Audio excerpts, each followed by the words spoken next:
I really feel the presence of Abraham, and more continuing to receive guidance from my inner being and from the more expanded version of myself. And I feel so joyful, and I just want to magnify it as much as possible. And sitting outside and going for a walk just on the break, the palpable love and bliss that I feel is so enjoyable. And you called on me, and now it's like I don't even have a question. I'm sure there are questions, but do we even need to speak? Or could we just experience the transmission without even... But there is so much that is conveyed emotionally, and much of the world is not speaking. There is so much that does not require language. Language is only of great value for bringing more minds together upon one topic. In other words, it makes for a good collective focus, but it actually detracts from the conversation between you and your inner being. There are so many words that are being offered. This is a time in your global human evolution where you are at a tipping point, where you are engaging in so many words with so many that you are creating a desire for more individual alignment. There's a tipping point about to take place. In other words, as we're looking at you as a mass consciousness on your planet, your desire to communicate with one another has always been strong, and it has almost always come from a place of individual feeling of not enoughness. So you have been looking for validation from one another, first in your villages and so on. Now you have reached this place where you have the ability to be aware of so much of what everyone else is thinking and doing every moment that you are sort of cluttering your airwaves, not your internet airwaves. We mean your own internal vibrational airwaves, because as meditation is to alignment, Facebook is to not alignment. In other words, it's like the opposite of that quieted mind.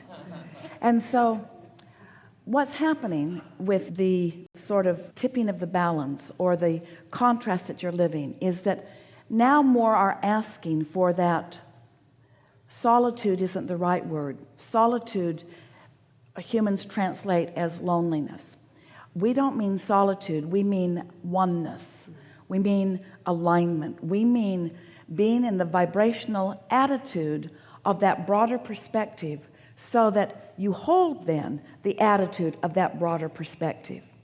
And when you find that place, you find yourself in a happily very comfortable wordless place, because the words fall far short. It's sort of like the difference between seeing a picture that someone has painted and asking someone to describe it to you. It's sort of the difference between watching a movie or listening to the soundtrack of the movie.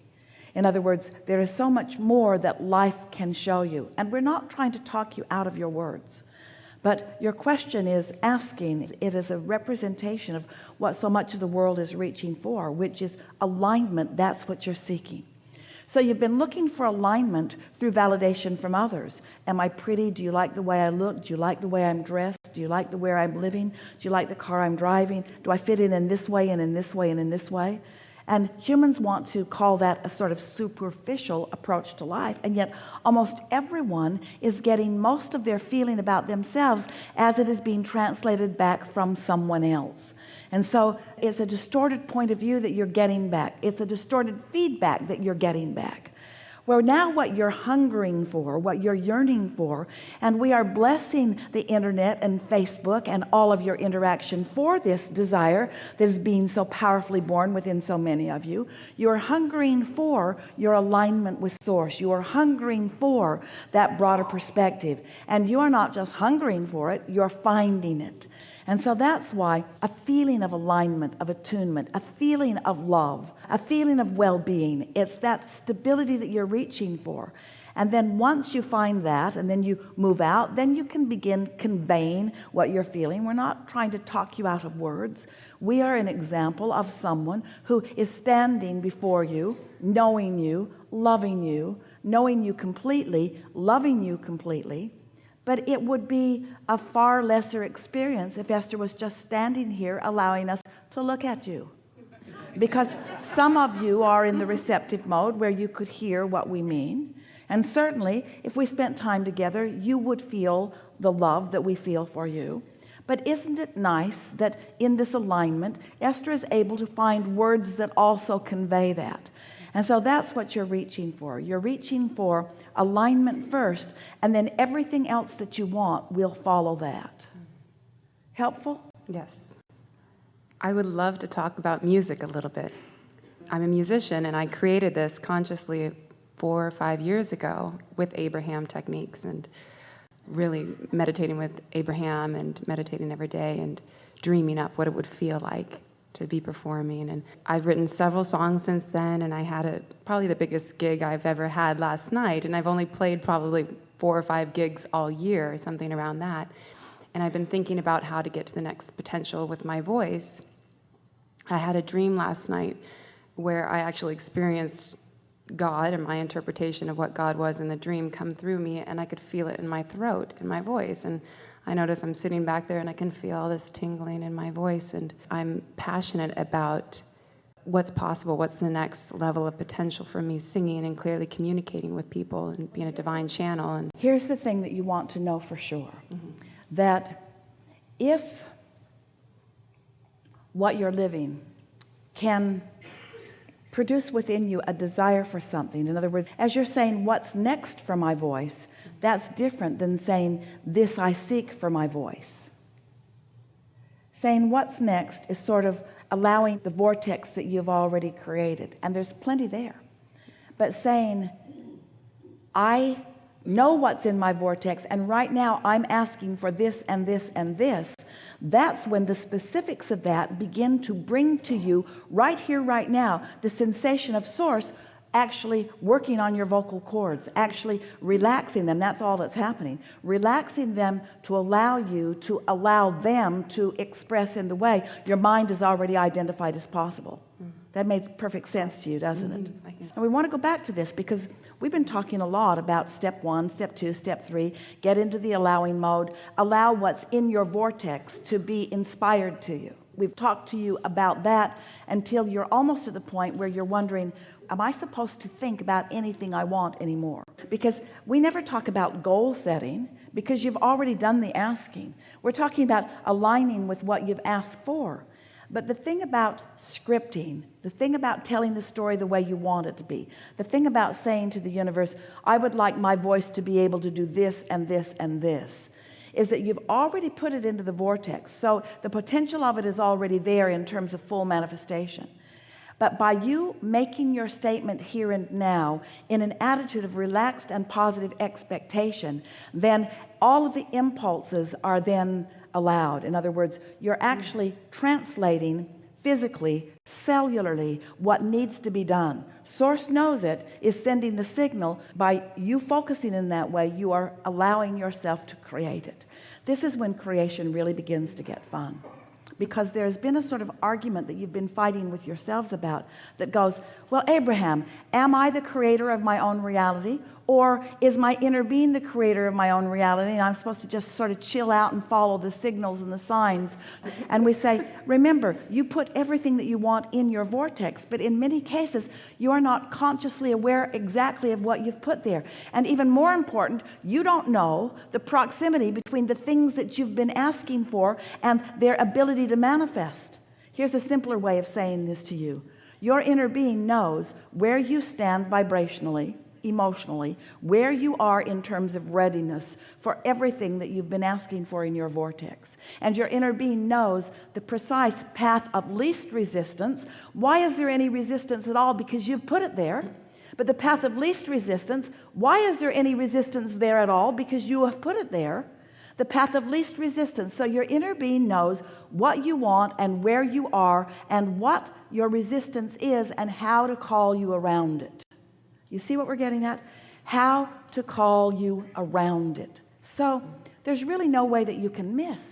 But if you really want to get your hands in the clay, if you really want to feel, if you really want the exhilaration of watching the universe at your command, then make more deliberate statements about what you want right now. Today I would like this and this and this and this. Segment intending. I would like to see this improvement. I would like to see this. And if you are in a vibrational place of readiness, oh, what fun you will have as the impulses come and the payoffs come. Things as specific and dramatic as buying a lottery ticket that is a winner. Things as specific and dramatic as turning right instead of left where you were going to go, but getting an impulse to do something else, and meeting someone who has a piece of something that you've been looking for. There are all kinds of things. The possibilities are unlimited. The question is, how much fun are you going to have directing the unfolding of these possibilities? Sometimes when we talk to you about how you've created your vortex and how your inner being knows where everything is, it makes it sound like you are sort of puppets on a string where you just have to chill out and then you'll get the impulse to go somewhere. But when you are understanding that you get to continue to make your statements of desire, and that the universe has the ability to deliver the answers and the goods moment by moment, that's what we were describing earlier. That's how life is supposed to feel to you. You're powerful creators, and it is only fun when you are powerfully creating. Limpness was before. Empowerment is now. Lackadaisical was before. Deliberateness is now. Action was before. Utilizing the energy that creates worlds is now. Coming into the fullness of who you are, not just fulfilling your reason for being as it was understood by you or intended by you when you were first born, but understanding what life has shown you that you want, and trusting that the universe has the ability to deliver to you those details that you have personally, purposefully carved out for yourself. You get to live in the kind of house you think you want to live in. You do. You get to drive what you want to drive. You get to have the relationships that you want to have. You get to have it all. You get to choose it, and choosing it is most of it. That's the thing that we really want you to hear. Sifting through the today contrast is the new choosing of it, you see. There's enough in your vortex to keep you busy for 20 or 30 lifetimes. But what you're putting in there now, the things that you're choosing now, they have the potential of yielding to you sooner. Now hear this. We have not said this to you before. You're going to like this. So you've been kicking around for a long time. Yes, yes, yes. And you've been sifting through the data, and you have put lots of things in your vortex, and you have established a relationship with those things that you have put in your vortex. You have an expectation about them. Are you following us? They've been there and they haven't manifested. They've been there and they haven't manifested. And they've been there and they haven't manifested. But the things you decide today that you put there, you don't have those patterns of resistance all built up around those. Those can manifest for you quickly. So the more things that you say today that you want, the more things that you say, hey, I never thought about this before, but wouldn't this be fun? Wouldn't this be nice? Because you don't have this big boatload of resistance that you've been dragging around about it, it will show up today or tomorrow, and it'll make you feel way powerful. So that's sort of what we're feeling from you, a desire to make more deliberate statements about what you now want from where you are, in this attitude or trust that it's going to come about, and it's going to come about quickly. And then if you want to, usually you don't, you can go back and clean up by bringing all those things that you've been dragging around as unfulfilled desires for a while. But you know what we've noticed about your unfulfilled desires? Most of them aren't worth fulfilling. Because if you really cared about them, you'd have kept them active. And if you really cared about them, you'd have lined up with them. If you really cared about them, that happened. So if you've got a bunch of unfulfilled desires, write them off like a bad debt. I'm forgiving this debt to the universe. I'm no longer going to focus upon, because one day can give you enough things that you care about to keep you busy for the next month or 2 or 3 or 4. The universe is ripe and ready to yield to you. It is.